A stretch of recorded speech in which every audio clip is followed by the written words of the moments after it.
6 Minute English. From BBC Learning English. Hello and welcome to 6 Minute English. I'm Dan and joining me today is Neil. Hey Neil. Hello Dan, what's on the agenda today? Well, I'll give you a clue. It's something that makes the world go round, but it doesn't really exist. In fact, if we all stopped believing in it, it would have no use at all. What is it? I haven't got a clue. Okay, how about this? Money. Yep. And not just any money, we're talking about cryptocurrency. Currency is the money that's being used in a given country at a certain time. But what about the crypto part? Well, crypto is a prefix meaning hidden or secret. It comes from the word cryptic, which means mysterious or difficult to understand. You may have heard about the most popular cryptocurrency at the moment, the Bitcoin. Well, I've certainly heard the name, but I can't say I know what it is. First, our quiz question. When was the Bitcoin cryptocurrency first created? Is it A, 2004, B, 2009, or C, 2013? Well, I think 2004 may have been a little early, and I think 2013 could be a little late, so the smart money's on 2009. We'll see if you're right later on in the show. So, Bitcoin, what do you know about it? Well, I know it's a digital currency, so presumably you can use it online to buy things. You are right on the money, which means correct, both times. Bitcoin is just like any other currency except for two things. First, it's not printed by governments or banks, which means that it's not legal tender. Legal tender means the official money that can be used within a country. So that means we can't use it to pay taxes or settle debts, right? Exactly. Governments won't recognize it as an official currency, although it acts just like one. You can use it to buy items from anyone who will accept it, and its value fluctuates. Fluctuates means changes in level or amount. And what's the second thing? The second thing is that Bitcoin is a digital currency, meaning that with the exception of a few tokens, it largely exists online only. You can't carry a load of Bitcoins around in your pocket. Well, that makes a nice change. Oh dear, Neil. Was that a money pun? Terrible. So, if it's a digital-only currency, where do new ones come from? Can't I just say that I've got 1 million of them and make myself rich? Well, no. You see, even though Bitcoin is not regulated by a bank or government, it still has a process that stops people from cheating. There are only two ways to get Bitcoins. You either trade them from someone or you go mining. Ah, wait, I've heard about this. This is when you use your computer to run calculations which verify other Bitcoin transactions. You get rewarded for this work by earning Bitcoins. Yep. It's money for old rope, which means it's an easy way to earn money. Wow, I'm going to start mining immediately. Well, you wouldn't be the only one. Bitcoin's value has recently gone up quite a lot, and this has caused a lot of interest. In fact, one stock exchange in Chicago has begun trading in Bitcoin futures contracts. A futures contract? What's that? I'll let BBC correspondent Rory Cellan-Jones explain that. The futures contract, a bet on where the currency will be a month from now, soared above $18,000. That means investors believe Bitcoin, which started the year worth under $1,000, will continue to rise in value, albeit at a slower rate. But at the big banks, there's still plenty of skepticism about the currency. Soared in this context means increased very quickly. So now big investors are betting on the value of Bitcoin in the future. Yes, but he also mentioned that the banks have a lot of skepticism. That's a doubt that something is real or true. In this case, whether Bitcoin is reliable or not. Maybe it's best I don't get involved then. After all, a fool and his money are soon parted. Well, you don't have to be skeptical about the answer to our quiz. We know that for a fact. I asked you when the Bitcoin cryptocurrency was first created. A, 2004, B, 2009, or C, 2013. And I said 2009. And you were right. Well done. Shall we go over the vocabulary again? First, we had currency. That's the money being used in a given country at a certain time. Name 3 currencies and their countries, Dan. Okay. Baht for Thailand, Rupee for India, and my favourite, Metical for Mozambique. Next, we had cryptic. Something which is cryptic is mysterious or difficult to understand. For example, what do rich people need, poor people have, and if you eat it, you die? A cryptic riddle indeed. I'll have to think about that. Then we had legal tender. That's the official money that can be used within a country. The euro is legal tender within Spain. But what was the legal tender before that? Wasn't it the peseta? Then we had fluctuates. If something fluctuates, it changes in amount or level. The stock market fluctuates. But my love for my family never does. Then we had soared, which means increased very quickly. It's used with this meaning in the context of money, prices, and statistics. Finally, we had skepticism. Skepticism is doubt that something is real or true. What sort of things are people skeptical about, Neil? Some people think that human activity hasn't caused climate change. They are skeptical. And that brings us to the end of today's 6-Minute English. Don't forget to check out our YouTube, Facebook, Twitter, and Instagram pages, and we'll see you next time.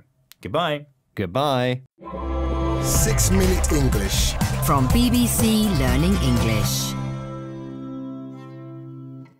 Hello and welcome to 6-Minute English. I'm Rob. And I'm Dan.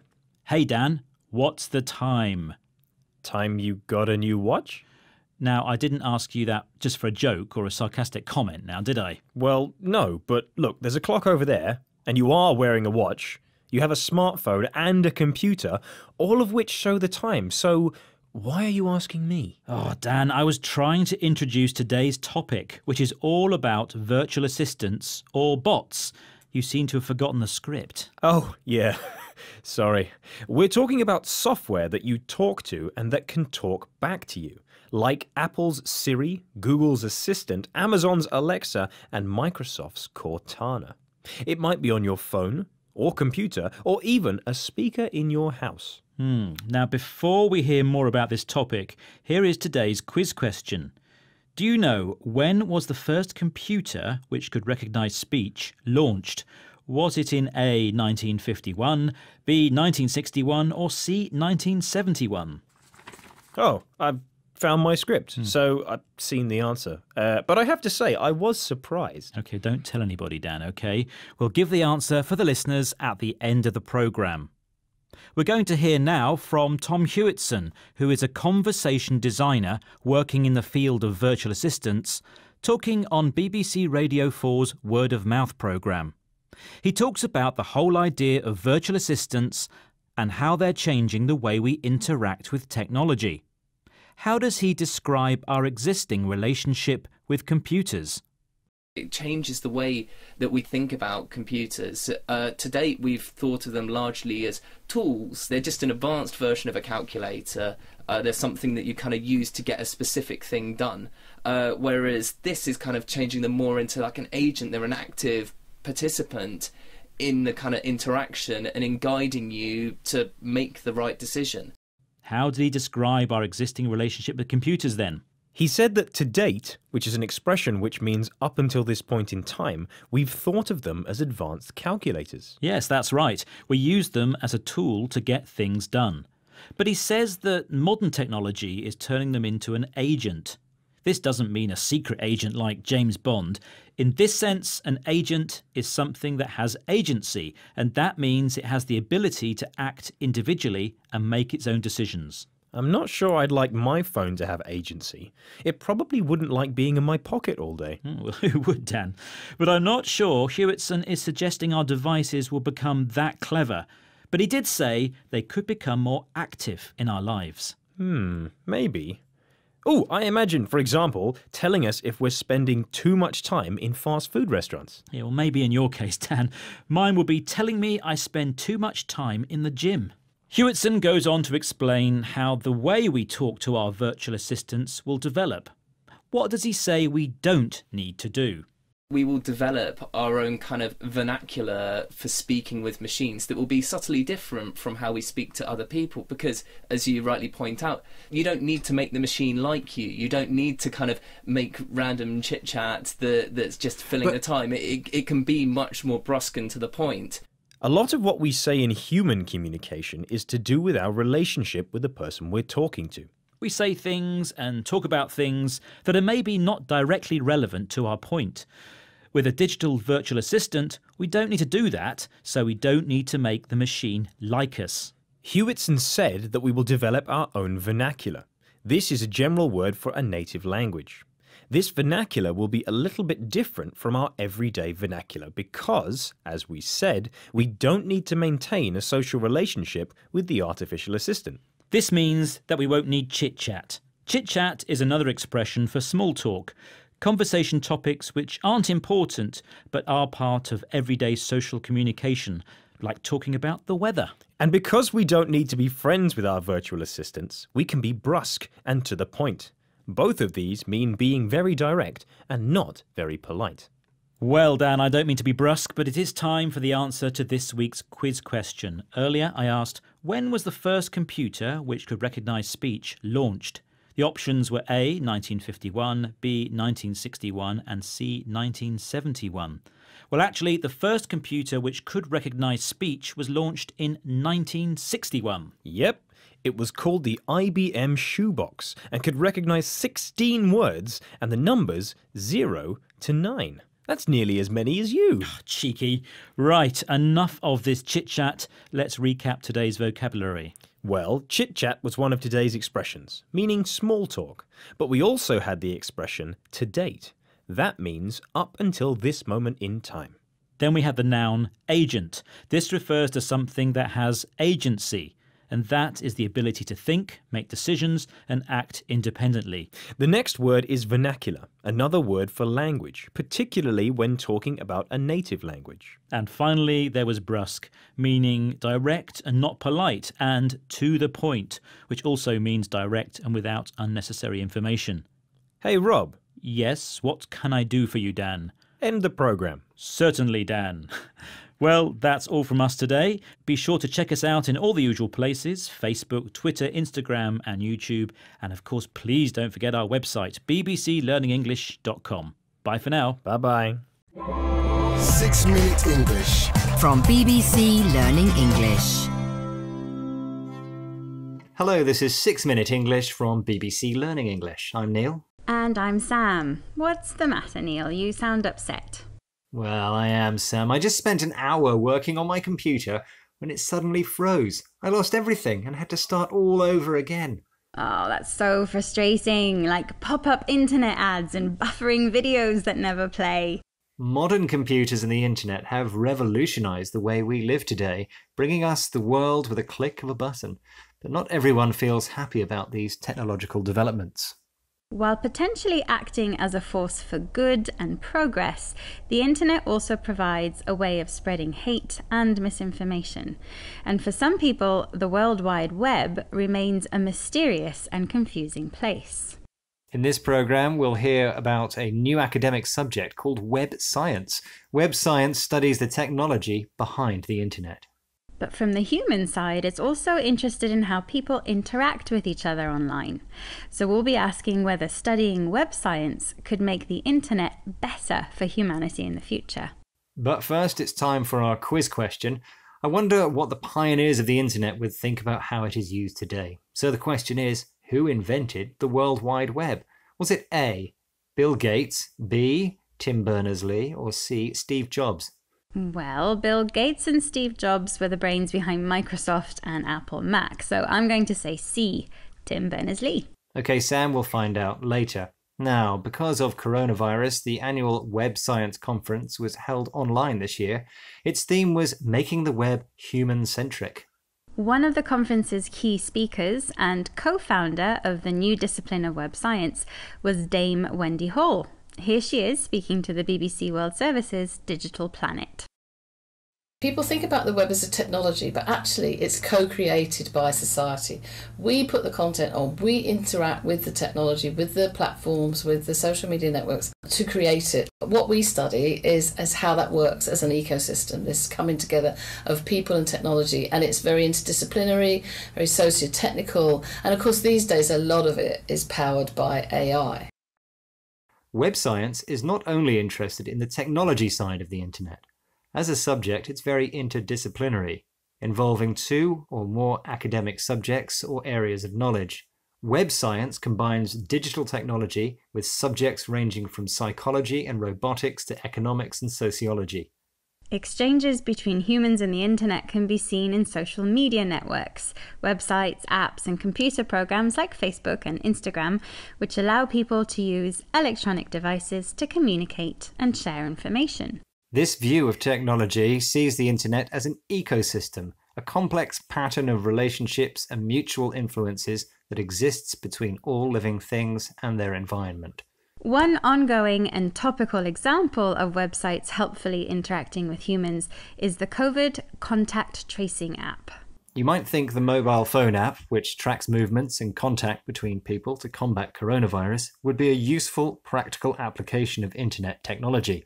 But as Carly Kind, director of the Ada Lovelace Institute in Cambridge, explained to the BBC World Service's Digital Planet, things are never that straightforward.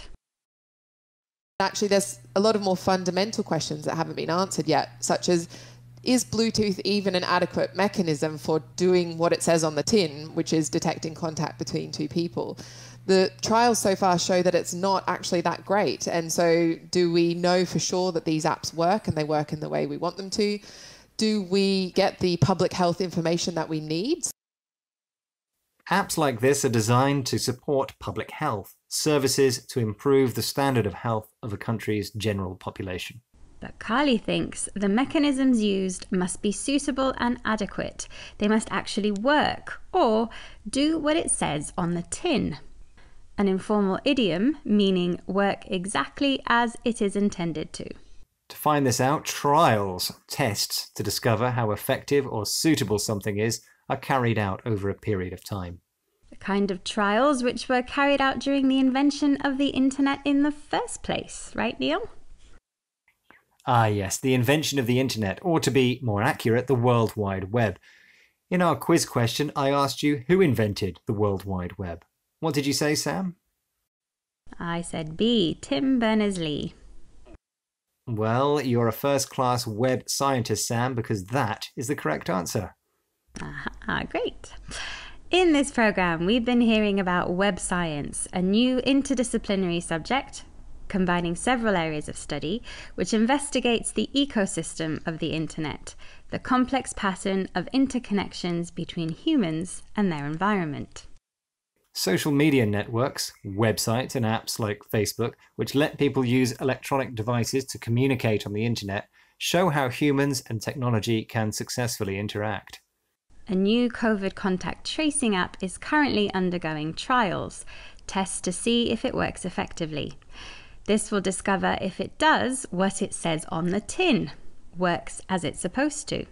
If successful, by alerting people to coronavirus risks, the app will support public health, services aimed at improving the health of the general population.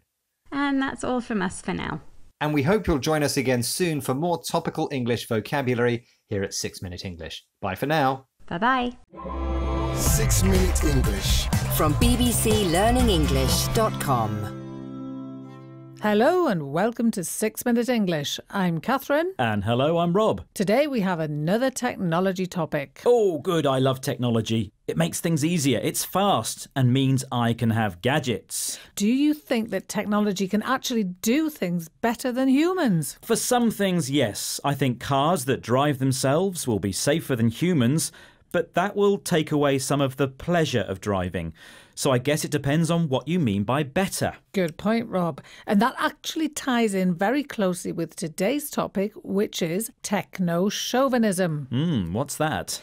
We'll find out shortly, Rob. But before we do, today's quiz question. Artificial intelligence, or AI, is an area of computer science that develops the ability of computers to learn to do things like solve problems or drive cars without crashing. But in what decade was the term artificial intelligence coined? Was it A, the 1940s, B, the 1950s, or C, the 1960s? I think it's quite a new expression, so I'll go for C, the 1960s. Good luck with that, Rob, and we'll give you the answer later in the programme. Now, let's get back to our topic of techno-chauvinism. I know what a chauvinist is. It's someone who thinks that their country or race or sex is better than others.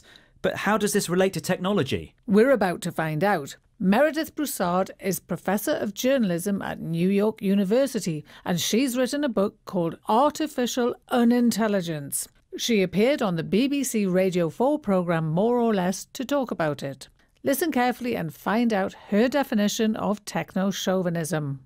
Techno-chauvinism is the idea that technology is always the highest and best solution. So somehow over the past couple of decades, we got into the habit of thinking that doing something with a computer is always the best and most objective way to do something. And that's simply not true. Computers are not objective. They are proxies for the people who make them. What is Meredith Broussard's definition of techno-chauvinism? It's this idea that using technology is better than not using technology. She says that we have this idea that a computer is objective. Something that's objective is neutral. It doesn't have an opinion. It's fair and it's unbiased. So it's the opposite of being a chauvinist. But Meredith Broussard says this is not true. She argues that computers are not objective. They are proxies for the people that make them. You might know the word proxy when you're using your computer in one country and want to look at something that is only available in a different country. You can use a piece of software called a proxy to do that. But a proxy is also a person or a thing that carries out your wishes and your instructions for you. So computers are only as smart or as objective as the people that program them. Computers are proxies for their programmers. Broussard says that believing too much in artificial intelligence can make the world worse. Let's hear a bit more. This time, find out what serious problems in society does she think may be reflected in AI. It's a nuanced problem. What we have is data on the world as it is. And we have serious problems with racism, sexism, classism, ageism in the world right now. So there is no such thing as perfect data. We also have a problem inside the tech world where the creators of algorithms do not have sufficient awareness of social issues such that they can make good technology that gets us closer to a world as it should be. She said that society has problems with racism, sexism, classism and ageism. And she says it's a nuanced problem. A nuanced problem is not simple, but it does have small and important areas which may be hard to spot, but they need to be considered. And she also talked about algorithms used to program these technological systems. An algorithm is a set of instructions that computers use to perform their tasks. Essentially, it's the rules that they use to come up with their answers, and Broussard believes that technology will reflect the views of those who create the algorithms. Next time you're using a piece of software or your favourite app, you might find yourself wondering if it's a useful tool or does it contain these little nuances that reflect the views of the developer. Right, Catherine. How about the answer to this week's question then? I asked in which decade was the term artificial intelligence coined? Was it the 40s, the 50s or the 60s? And I said the 60s. But it was actually the 1950s. Never mind, Rob. Let's review today's vocabulary. Well, we had a chauvinist. That's someone who believes that their country, race or sex is better than any others. And this gives us techno-chauvinism, the belief that a technological solution is always a better solution to a problem. Next, someone or something that is objective is neutral, fair and balanced. A proxy is a piece of software, but also someone who does something for you on your behalf. A nuanced problem is a subtle one. It's not a simple case of right or wrong. In a nuanced problem, there are small but important things that you need to consider. And an algorithm is a set of software instructions for a computer system. Well, that's all we have time for today. Goodbye for now. Bye-bye. 6 Minute English. From BBC Learning English. Hello, welcome to 6 Minute English. I'm Rob. And I'm Catherine. So, Catherine, how long do you spend on your smartphone? My smartphone? Not that long, really. Only about 18 or 19 hours. No, sorry, I meant in a day, not in a week. That's what I meant too, Rob, a day. Oh, wow. So you've even got it right here? Yeah? Yep, got it now, Rob. Yes, I should actually tell you that I suffer from FOMO. FOMO. FOMO, fear of missing out. Something cool or interesting might be happening somewhere, Rob, and I want to be sure I catch it. So I have to keep checking my phone to make sure, I don't miss out on anything. So we could call you a fubber. Hello? I said, so you're a fubber, someone who ignores other people because you'd rather look at your phone. Yeah, that's right. Yeah. Sounds like you have a bit of a problem there, Catherine, but you're not the only one.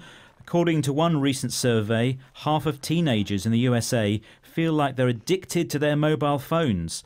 If you're addicted to something, you have a physical or mental need to keep on doing it. You can't stop doing it. You often hear about people being addicted to drugs or alcohol, but you can be addicted to other things too, like mobile phones. So, Catherine, do you think you're addicted to your phone? How long could you go without it? Catherine? Catherine? Yeah. Oh, sorry, Rob. Yes. Well, I think if I went more than a minute, I'd probably get sort of sweaty palms and I think I'd start feeling a bit panicky. Dear. Yeah. Well, if I can distract you just for a few minutes, can we look at this topic in more detail, please?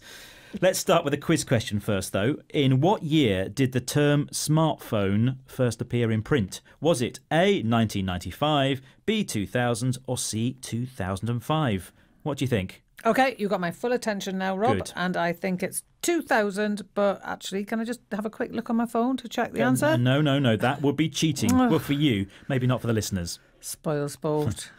Right, Jean Twenge is a psychologist who has written about the damage she feels smartphones are doing to society. She has written that smartphones have probably led to an increase in mental health problems for teenagers. We're going to hear from her now, speaking to the BBC. What does she say is one of the dangers of using our phones? I think everybody's had that experience of reading your newsfeed too much, compulsively checking your phone if you're waiting for a text, or getting really into social media and then kind of looking up and realizing that an hour has passed.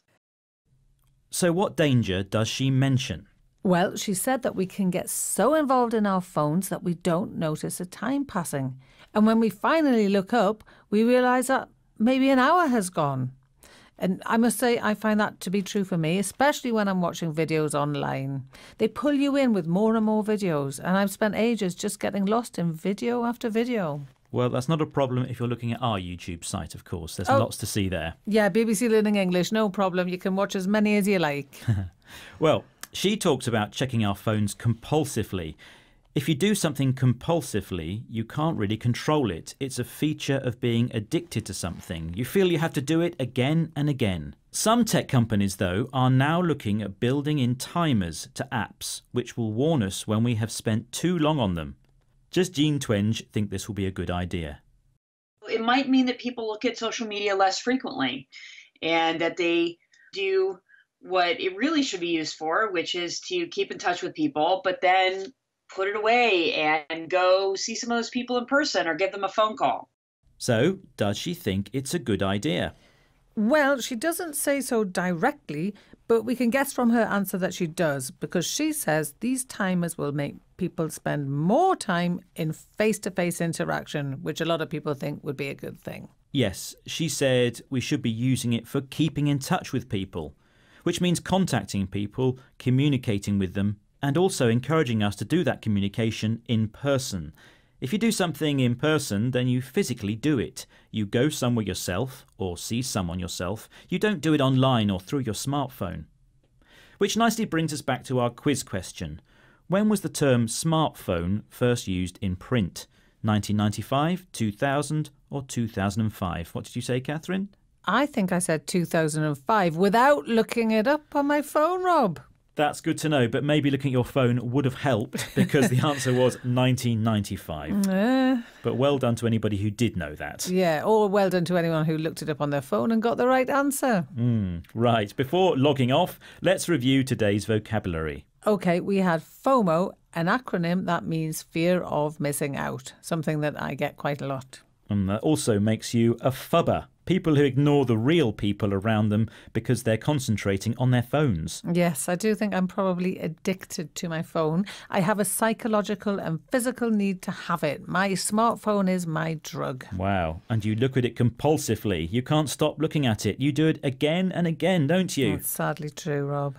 To keep in touch with someone is to contact them and share your news regularly. And if you do that yourself by actually meeting them, then you're doing it in person. And that brings us to the end of today's programme.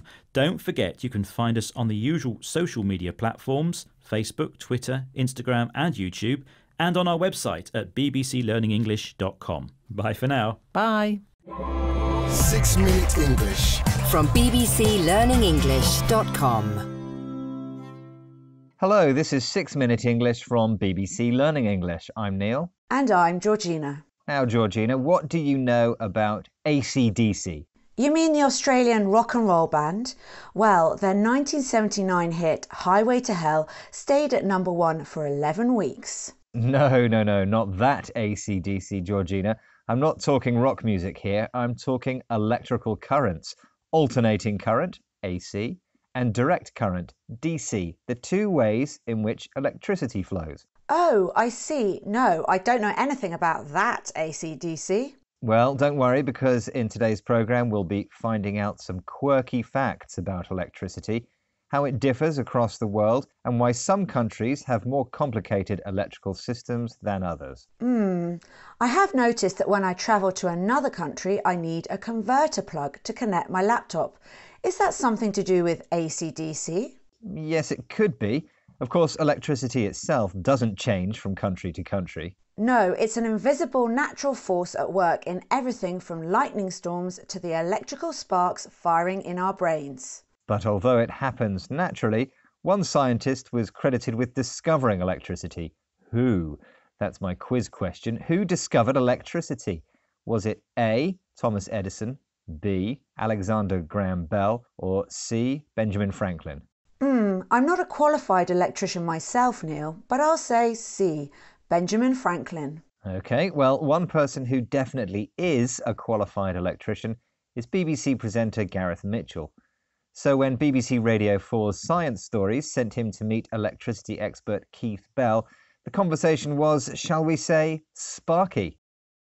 The standard frequency in the US is 60 hertz. Actually, I think in the US, on the mainland US main continent, there are 3 different synchronous areas. So although it's around 60 hertz, at any moment in time, these 3 different areas, because they're not connected to each other, will be going at a slightly different frequency. There are bigger differences elsewhere. So in Japan, for example, I think one of the main islands is at 60 hertz, and the other half of Japan is at 50 hertz. That's a bit of a pickle. Generally speaking, frequency means how often something repeats. In the case of electrical currents, frequency is the number of times an electrical wave repeats a positive to negative cycle. It's measured in hertz. In the US, power is at 60 hertz, and in the UK, it's around 50 hertz. So the US and UK are not in the same synchronous area, not occurring together at the same time and rate, or in this case, frequency. Which means that to safely use a British electrical device in America, I need to convert the power supply. If not, it won't work, or even worse, it could break. And a broken laptop could leave you in a bit of a pickle, an informal expression meaning a difficult situation with no obvious answer. Here's Gareth and Keith again talking about more differences. I'm pretty sure when I go to the United States, my electric toothbrush doesn't charge up at 60 hertz, 110 volts, but my laptop still works. Maybe you have no comment, Keith, but I'm just saying one of these anomalies that I seem to have found. So I'm not sure about the electric toothbrush, but I know a lot of our power supplies for laptops and stuff are solid state. You know, they've got electronics in that do all the conversion for you. So basically it ends up with a DC supply into the machine itself. So there's a little converter in there, and it's designed so it doesn't care what frequency the AC input is. Gareth noticed that in the United States his toothbrush doesn't always fully charge up, get the power needed to make it work. Electric toothbrushes which don't fully charge and differences between electrical frequencies are good examples of anomalies, things which are different from what is usual or expected. But with modern technology, these anomalies are becoming less and less commonplace. For example, computer companies have started making laptops with solid-state electronics. Electronics using semiconductors which have no moving parts and can automatically convert different electrical currents. Meaning I can use my laptop to Google the answer to your quiz question. Ah, yes. I asked you which scientist was credited with discovering electricity, and you said... C. Benjamin Franklin, and I already know I'm right because I Googled it on my solid-state laptop.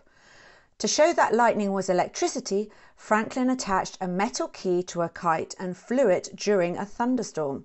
The key conducted electricity and gave him a shock. Not an experiment I recommend trying at home. Today we've been talking about anomalies or unexpected differences in electrical currents between countries. Electrical currents are measured in frequencies, the number of times a wave repeats a positive to negative cycle. These can be different if two countries are not synchronous, occurring at the same rate. For example, Britain and the United States. Different frequencies may mean your electrical devices, like your laptop, phone and toothbrush, won't properly charge up, get the power to function in other countries. And having a phone with no power could leave you in a bit of a pickle, a difficult situation. Fortunately, many modern devices use solid-state electronics, non-moving semiconductors inside the machine, which automatically convert the electrical current. So you'll never miss another edition of 6 Minute English again. That's all for today. See you soon at BBC Learning English for more interesting topics and related vocabulary. Goodbye for now. Bye. 6 Minute English. From BBC Learning English. Hello, I'm Rob, and this is 6 Minute English, a programme that brings you an interesting topic, authentic listening practice, and some vocabulary to help you improve your language skills. Joining me today is Neil. Hello, and today we're discussing those pilotless aircraft that we seem to be hearing and reading a lot about at the moment. Ah, you mean drones. And yes, they are in the news quite often for good and bad reasons.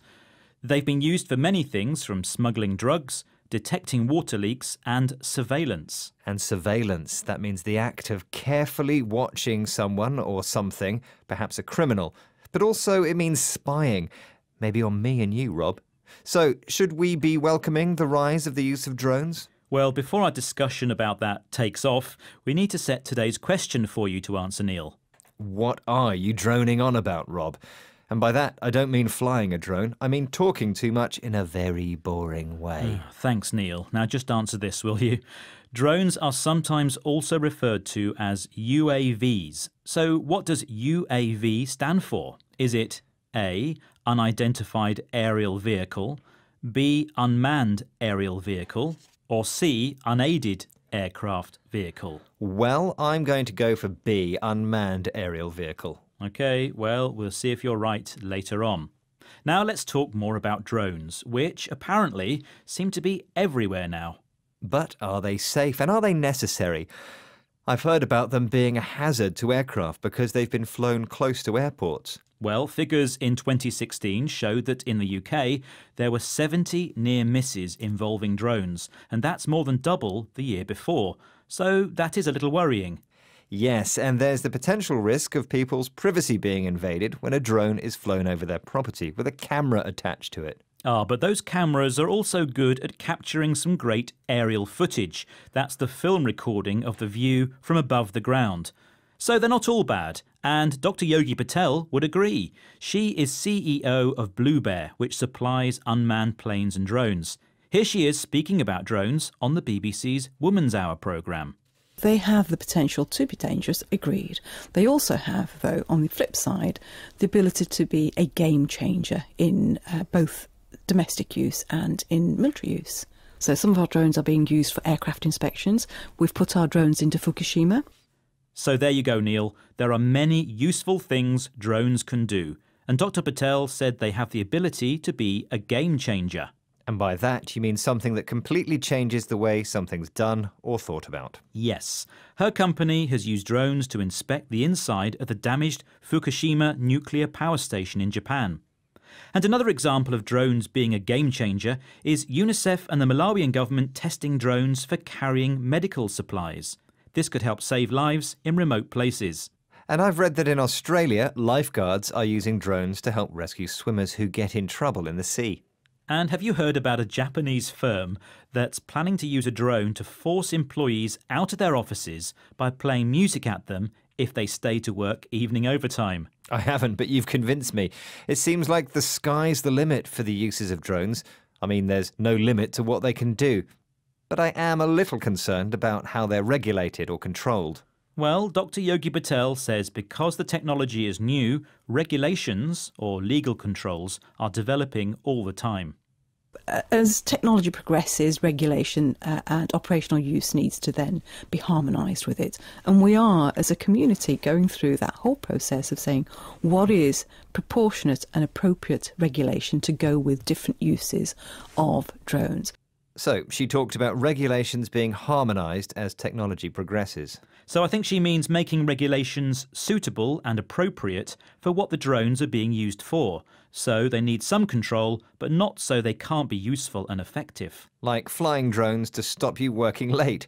Now, Rob, I'm dying to know what the other name for a drone is. OK, well, let me tell you. So earlier I asked you, what does UAV stand for? Was it A, unidentified aerial vehicle, B, unmanned aerial vehicle, or C, unaided aircraft vehicle? And I said B. Was that correct? Yes, Neil, you know your drones. That's correct. Well done. UAVs, or drones, have been around for quite a while in different forms. It's thought they were first used for providing practice targets for training military personnel. OK, Neil, let's quickly go over some of the vocabulary we have mentioned today, starting with surveillance. The police kept the jewellery shop under surveillance because they had a tip-off about a robbery. So that means carefully watching someone or something, usually to try to stop something illegal. Then we mentioned aerial footage. That's film recording made from the sky. The aerial footage on TV of the dolphins swimming was spectacular. Yes, drones have been a game changer for wildlife programmes on TV. That means something that completely changes the way something is done or thought about. We also mentioned the phrase, the sky's the limit, meaning there's no limit to something. The sky is the limit to what professional footballers can earn these days. Then we discussed harmonised. That describes two things being suitable for each other to allow them to work properly. The garden has been designed to harmonise with the natural landscape. Very useful vocabulary, Neil. But let's stop droning on, and that means talking too much in a boring way, and remind everyone to check out our YouTube, Facebook, Twitter and Instagram pages. And of course our website at bbclearningenglish.com. See you next time. Goodbye. Goodbye. 6 Minute English. From BBC Learning English. Hello, this is 6 Minute English. I'm Neil. And I'm Sam. It's good to see you again, Sam. Really? Yes, of course. Can't you tell by the way I'm smiling? Well, I find it difficult to tell if someone is really smiling or if it's a fake smile. Well, that's a coincidence because this programme is all about how computers may be able to tell real smiles from fake smiles better than humans can. Before we get into that, though, a question. The expressions that we can make with our face are controlled by muscles. How many muscles do we have in our face? Is it A, 26, B, 43 or C, 62? What do you think, Sam? No idea, but a lot, I'd guess. So I'm going with 62. OK, well, we'll see if you'll be smiling or crying later in the programme. Hassan Ugail is a professor of visual computing at the University of Bradford. He's been working on getting computers to be able to recognise human emotions from the expressions on our face. Here he is speaking on the BBC Inside Science radio programme. How successful does he say they have been? We've been working quite a lot on the human emotions. So the idea is how the facial muscle movement, which is reflected on the face, through obviously computer, through video frames, and try and understand how these muscle movements actually relate to facial expressions, and then from facial expressions try and understand the emotions or to infer the emotions. And we have been quite successful in doing that. We have software that can actually look at somebody's face in real time and then identify the series of emotions that person is expressing in real time as well. So, have they been successful in getting computers to identify emotions? Yes, he says they've been quite successful. And what's interesting is that he says that the computers can do it in real time. This means that there's no delay. They don't have to stop and analyze the data or crunch the numbers. They can do it as the person is talking. The system uses video to analyze a person's expressions and can then infer the emotions. To infer something means to get an understanding of something without actually being told directly. So you look at available information and use your understanding and knowledge to work out the meaning. It's a bit like being a detective, isn't it? You look at the clues and infer what happened, even if you don't have all the details. Yes, and in this case, the computer looks at how the movement of muscles in the face, or facial muscles, show different emotions. Here's Professor Ugel again.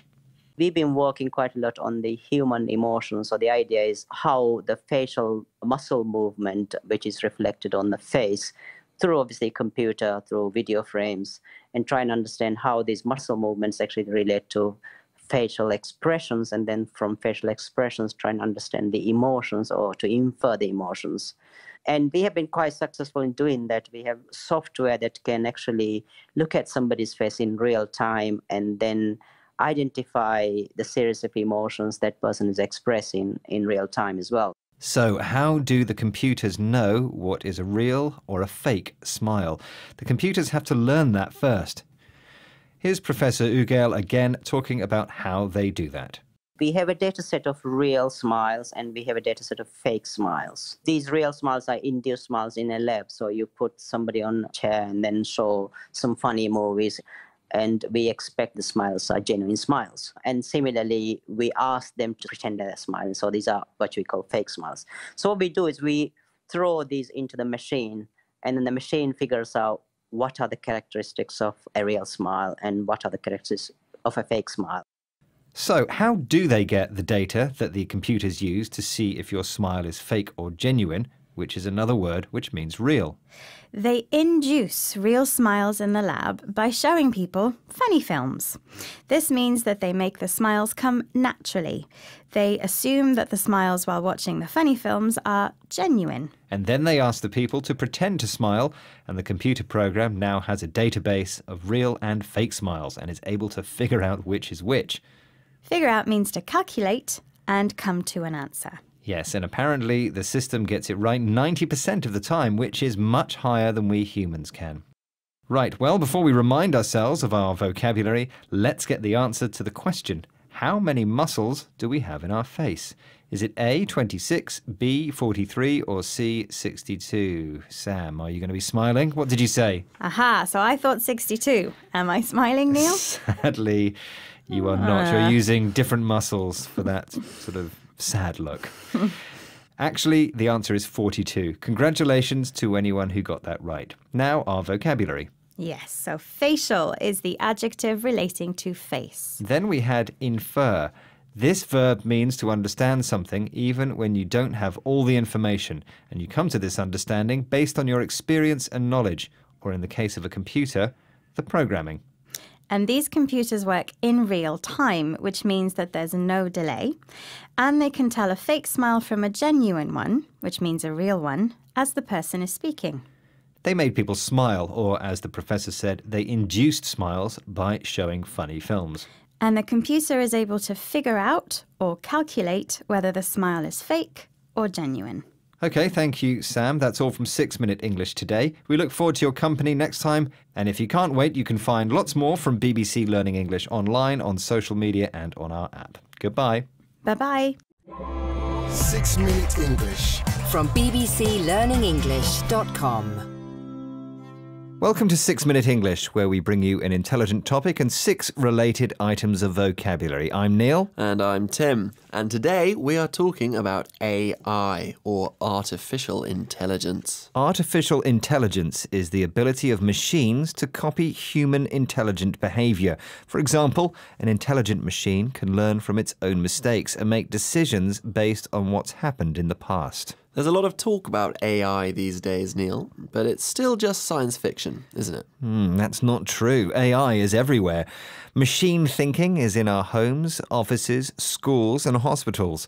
Computer algorithms are helping us drive our cars. They're diagnosing what's wrong with us in hospitals. They're marking student essays. They're telling us what to read on our smartphones. Well, that really does sound like science fiction. But it's happening already, you say, Neil? It's definitely happening, Tim. And an algorithm, by the way, is a set of steps a computer follows in order to solve a problem. So, can you tell me, what was the name of the computer which famously beat world chess champion Garry Kasparov using algorithms in 1997? Was it A, HAL, B, Alpha 60, or C, Deep Blue? I'll say Deep Blue, although I'm just guessing. Was it an educated guess, Tim? I know a bit about chess. An educated guess is based on knowledge and experience and is therefore likely to be correct. Well, we'll find out later on how educated your guess was in this case, Tim. Indeed.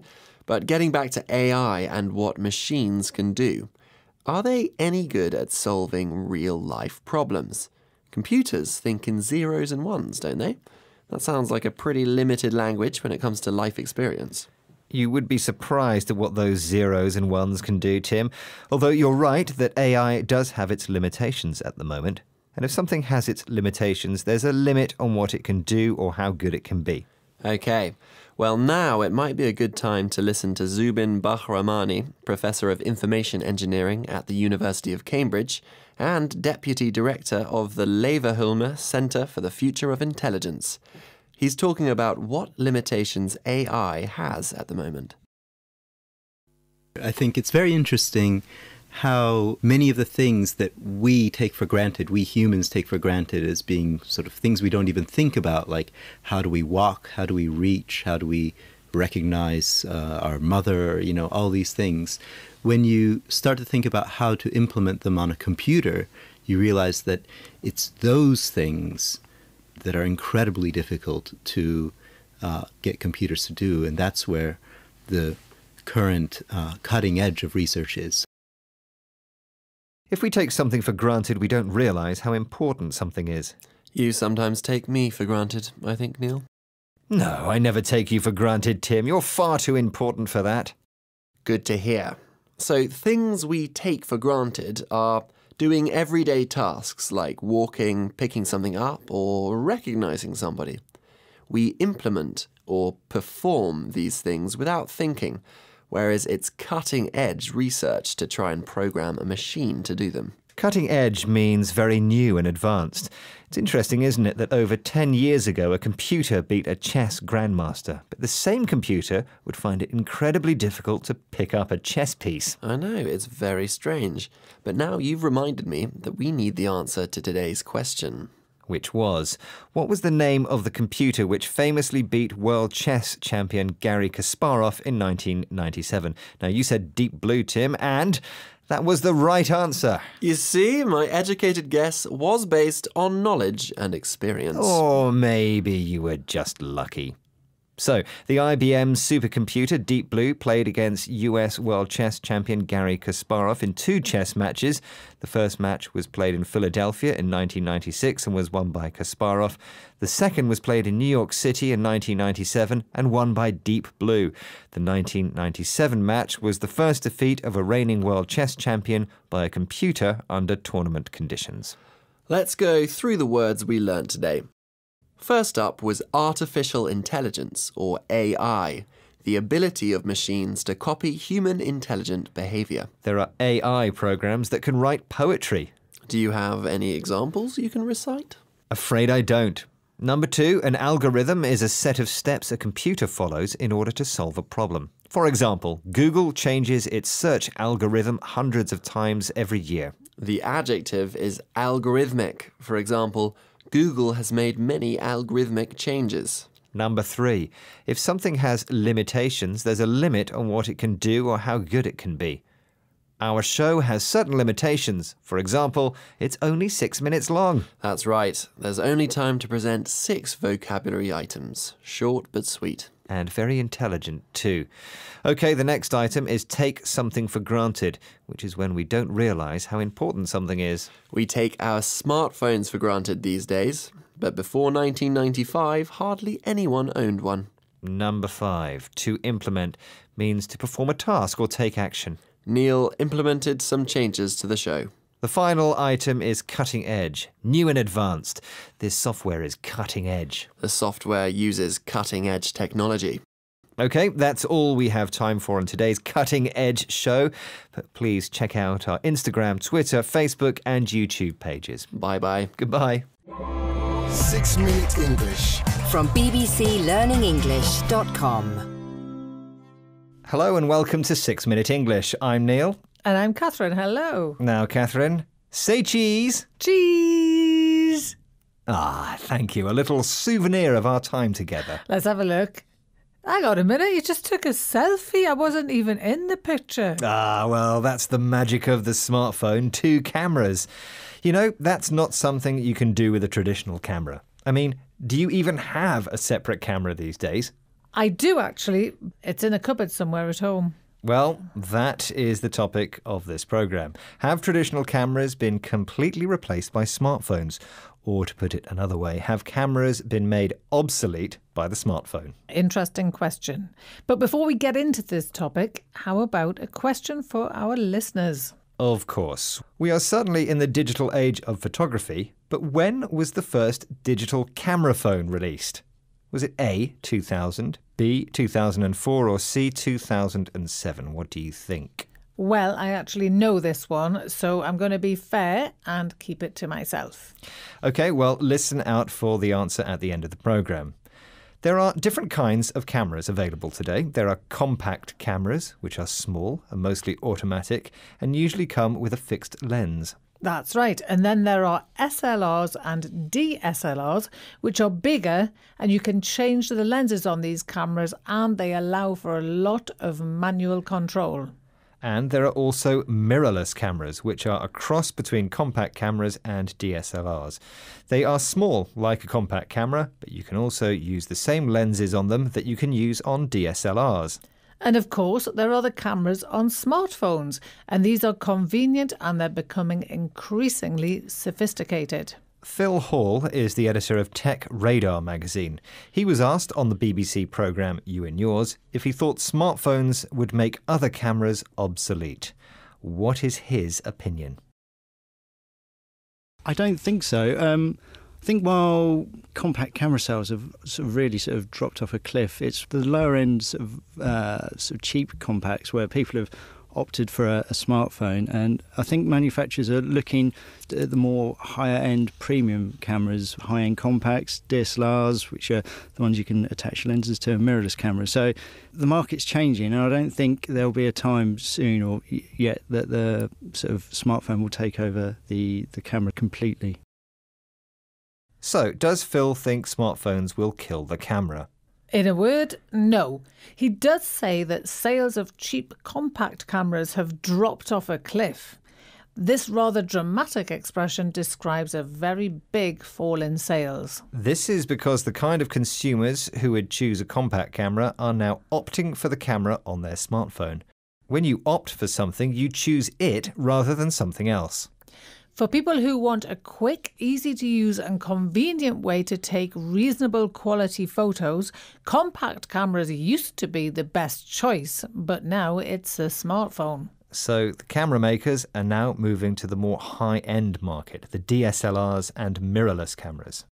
So who is still buying these more expensive cameras? Here's Phil Hall again. I think it's... some of it is people who are picking up a smartphone and sort of getting into photography that way, and that's a really great sort of first step into photography. And I think people are probably sometimes getting a bit frustrated with the quality once they start pushing their creative skills, and then looking to see what's the next rung up. So it's people wanting to broaden their creative skills a bit. Who does he say might be buying cameras? He says that people who are getting into photography might get frustrated with the quality of smartphones. Getting into something means becoming very interested in it.